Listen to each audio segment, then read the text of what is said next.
জুলাই বিপ্লবকে যদি স্থায়ী করতে হয় জামাতের কোনো বিকল্প নাই।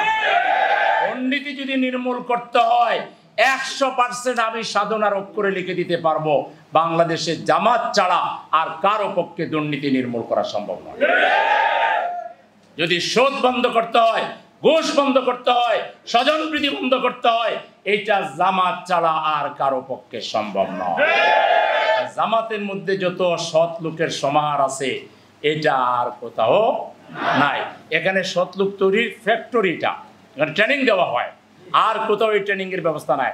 আর ট্রেনিং দেওয়া হয় নেতা চাঁদাবাজদেরকে বলতেছে তোমরা করো কিন্তু রয়েসই করিও, বুঝো না মিডিয়া চলে আসবে তো, আর সবাই দিবা, কাউরে বঞ্চিত করবো না। বলতেছে সাদার বাগটা কেউ যেন ইয়ে না মানে মহরুম না হয়।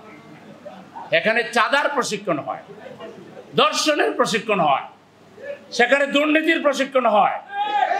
একমাত্র দল জামাত ইসলামী যেখানে সততার প্রশিক্ষণ হয়, নীতি নৈতিকতার প্রশিক্ষণ হয়, আল্লাহওয়ালা বানাইবার ট্রেনিং দেওয়া হয়। সুতরাং বাংলাদেশের জনগণ আল্লাহওয়ালা, তারা তাকওয়াওয়ালা, বাংলাদেশের মানুষ বিশ্বাসী, তারা আর বারবার ধোঁকা খাবে না। যে মানুষ যে কোনো সমস্যা নিয়ে আসলে আমরা যেন সমাধান করে দেই। চিকিৎসার জন্য, ভর্তির জন্য, ট্রান্সফারের জন্য, বহুমুখী সমস্যা আছে না, রাস্তাঘাটের জন্য, যে কোনো প্রবলেম নিয়ে আসলে আপনারা অন করবেন, নোট করবেন, এটা থানা আমিরকে জানাবেন, অঞ্চল দায়িত্বশীল জানাবেন। রেসপন্স না পাইলে আমাদের মোবাইলে সরাসরি দিবেন, আপনার নাম পরিচয় দিয়ে বলবেন যে এই সমস্যার কথা বহু আগে বলেছিলাম, আমরা কোনো রেসপন্স পাচ্ছি না, আপনার নলেজে দিলাম। ঠিক আছে কিনা? বাংলাদেশের মানুষ তার যে কোনো সমস্যার সমাধানে জামাত ইসলামীকে তার সবচেয়ে বিশ্বস্ত ঠিকানা হিসেবে যেন বুঝতে পারে। এটা যদি করতে না পারেন খালি মুখের ওয়াজে চিরা ভিজবে না। চিরা ভিজাইতে হলে কি লাগে? পানি লাগে, কিছু দেওয়া লাগে। জনগণকে আপনি বদার করবেন না আর আপনি খালি গরম গরম বক্তৃতা দিয়ে কাম হয়ে যাবে, এটা হবে না।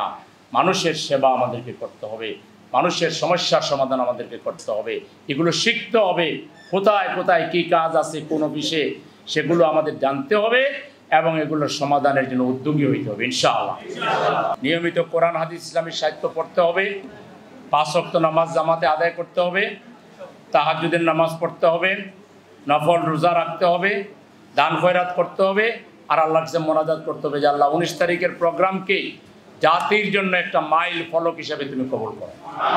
আগামী দিনের প্রধানমন্ত্রী ইনশাআল্লাহ ওই দিন জাতির উদ্দেশ্যে প্রধানমন্ত্রী হিসেবে তিনি জাতিকে কি উপহার দিবেন সেই ভাষণটি দিবেন ইনশাআল্লাহ।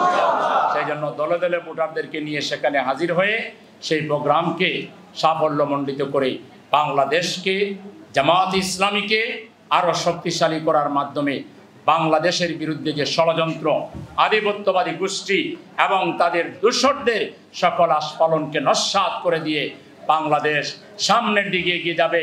বাংলাদেশ পৃথিবীর মানচিত্রে মাথা উঁচু করে দাঁড়াবে, আর সেই ক্ষেত্রে নেতৃত্ব দিবে বাংলাদেশ জামাত ইসলামী।